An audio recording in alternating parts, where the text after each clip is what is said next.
ഓം നമോ ഭഗവതേ വാസുദേവായ. ശ്ലോക 22. ഭവാനി ത്വം ദാസേ മയി വിതരദൃഷ്ടിം സകരുണാം ഇതി സ്തോതും വാഞ്ഛൻ കഥയതി ഭവാനി ത്വം ഇതി യഃ തദൈവ ത്വം തസ്മൈ ദിശസി നിജ സായുജ്യ പദവീം മുകുന്ദ ബ്രഹ്മേന്ദ്ര സ്ഫുടമകുട നീരാജിത പദാം.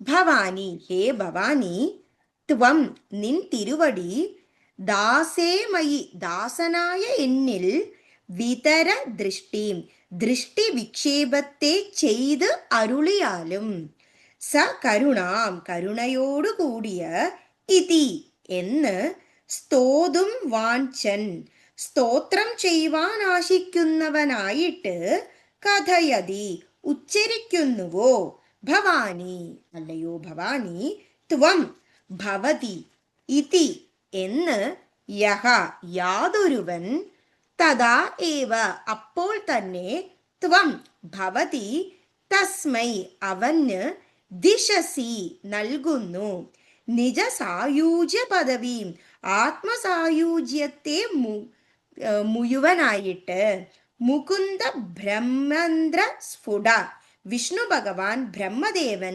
ദേവേന്ദ്രൻ, മകുട നീരാജിത പദം ഇവരുടെ കിരീടങ്ങളാൽ നീരാജനം ചെയ്യപ്പെട്ട കാലിണകളോടു കൂടിയ,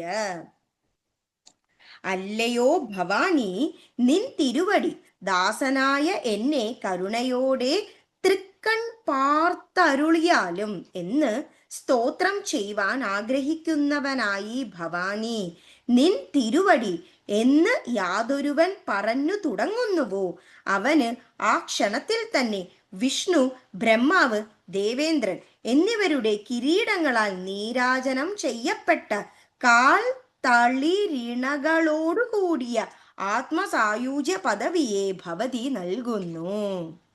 ഭവാനി ത്വം ദാസേ മയി വിതര ദൃഷ്ടിം സകരുണാം ഇതി സ്തോതും വാഞ്ചൻ കഥയതി ഭവാനി ത്വം നിധി യഃ തദൈവ ത്വം തസ്മൈ ദിശസി ആയുജ്യ പദവീം മുകുന്ദ ബ്രഹ്മേന്ദ്ര സ്ഫുട മകുട നീരാജിത പദാം.